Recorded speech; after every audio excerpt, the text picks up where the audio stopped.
Hey everyone, I'm Nosi, and this is D&D Diaries.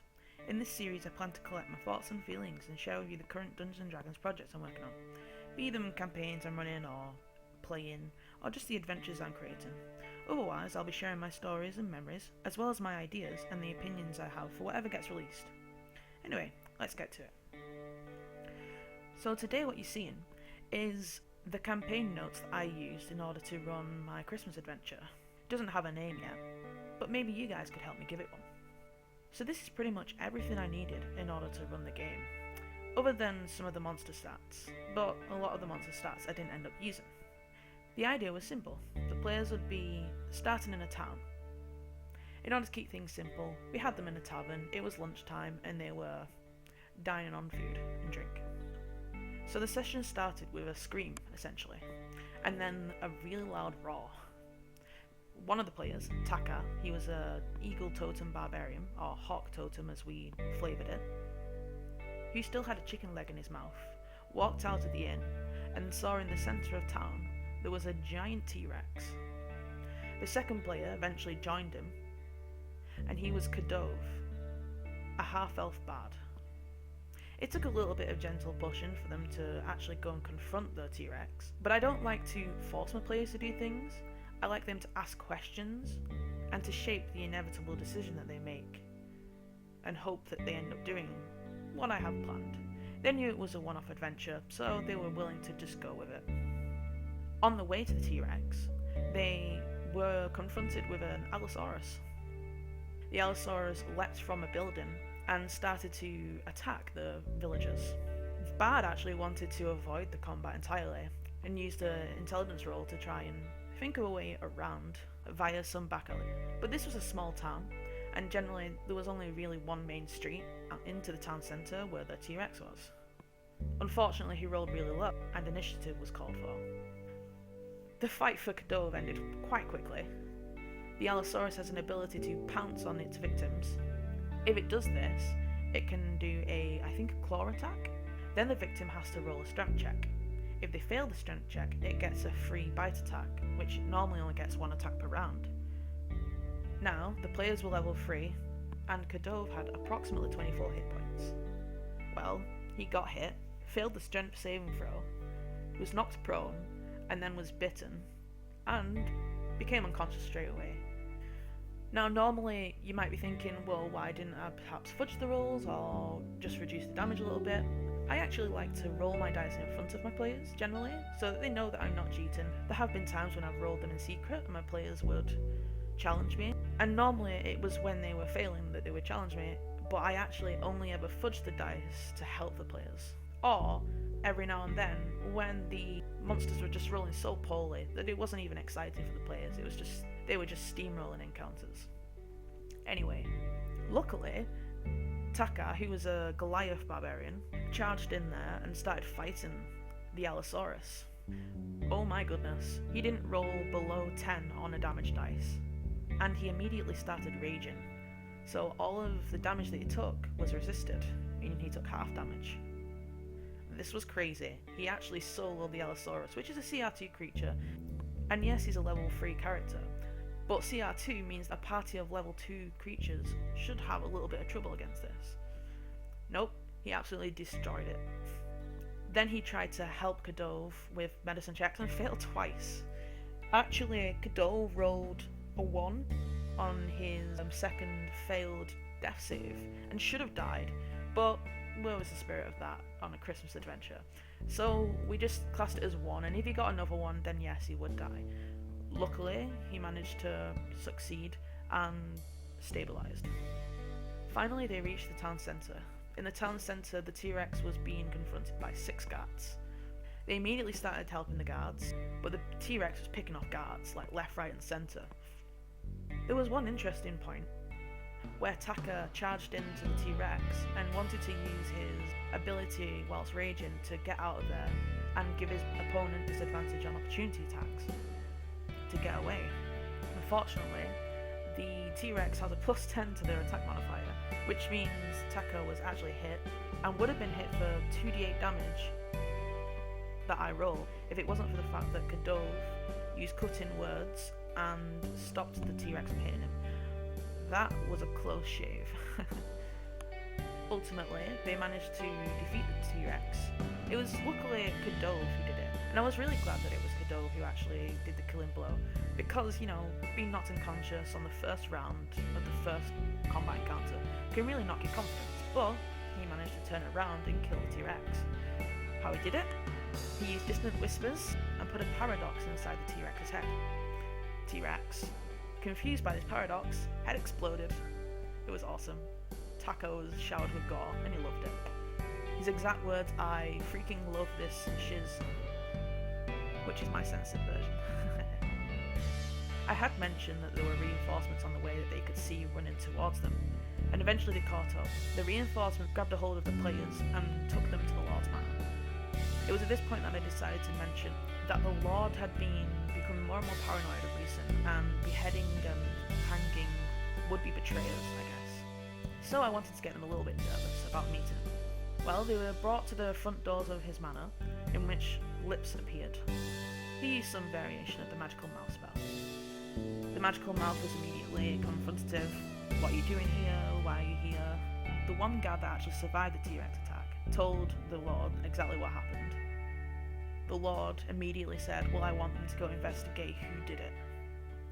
The guards knew where the attack came from and wanted to guide the players to the place.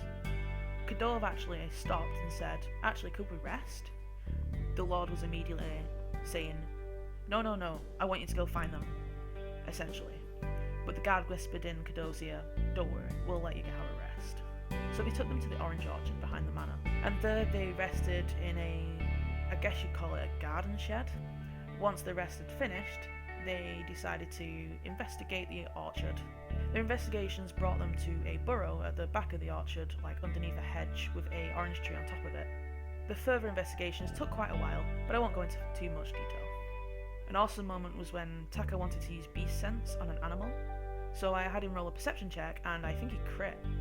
So I said he saw a mouse, and then a hawk swept down and took the mouse, went to fly on top of a tree and was shooed away by the guards. So came over to the tree where Taka and Kadove were standing. Kadove immediately used Speak with Animals and started talking to the hawk. The hawk dropped his mouse in surprise. Taka leapt down, grabbed the mouse, rolled a really good animal handling check and managed to calm the mouse down, then used beast sense on it.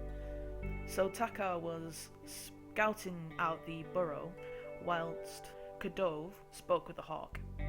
Now interestingly, they'd done a survival check and found that the tracks seemed to lead to this burrow and didn't go any further from the giant T-Rex, which obviously wouldn't make sense. To make a long story short, Taka basically found out that a short green man with a pointy head and pointy teeth grew a giant lizard from the ground. At the end of the conversation, the hawk reminded Kadove, "You owe me a mouse." So they went down the burrow eventually, and after approximately 2 hours of travel, they finally reached the end of the passageway, in which they came upon this icy ravine. It kind of glittered with frost everywhere, and at the centre of this ravine, which essentially looked bottomless and topless, was a giant growing tree, and when I say giant, I mean a humongous growing tree. The same kind of oranges were growing, except these oranges were pulsing white, so clearly they weren't oranges. Roughly hewn steps led down towards a scaffolding area where there was an entrance to a cavern. Now I actually had them rolled intelligence investigation checks in order for them to discern the right pathway, because the pathway branched away. I didn't want to spend too long role-playing it out, and they aced the quite high roll, really. I think it was a DC 15, which is a moderate DC difficulty, I believe. So that basically meant that they avoided a lot of the random encounters I had potentially had ready for them. And you can see the random encounters on the screen. A winter wolf, a winter wraith, and then I had some more metallic dinosaurs and some of the goblins ready to attack. However, they looked straight into my favourite encounter of the entire adventure. Basically, the next room that they entered was a room with 6, I guess you'd call them stands or towers. They weren't very well made, they were clearly goblin made. And next to all of these were Tyrannosaurus Rexes in construction and a pile of what looked like weird looking balls. Well, Cadeau wanted to sneak by and set fire to all of the wood and metal Tyrannosaurus Rexes. He rolled a natural 20 on his roll, so he got to about the 5th one, and there were 6 altogether, before the first flame started to become noticeable to the goblins. The goblins, meanwhile, were bungee jumping down and kind of just working on the T-Rexes. The goblins immediately noted and all did perception checks, and had this opposed by Cadeau's new stealth check. Unfortunately, he didn't roll so high this time, and 4 of the goblins noticed him, and that's when combat ensued and we rolled initiative. Cadeau rolled highest, and his first action was to thunderwave the tower that the goblin was on and hoped that it was knocked into the T-Rex. So I did some luck rolls, and lo and behold, the tower was knocked into the T-Rex, which was knocked into the next T-Rex, but failed to knock into the next tower. However, the goblin fell into the flaming wreckage that was ensued. It was a pretty epic moment for him. The fight itself was quite long, and it was filled with all kinds of awesome bits. For example, at one point, one of the towers was falling because Taka decided to chop down all of them.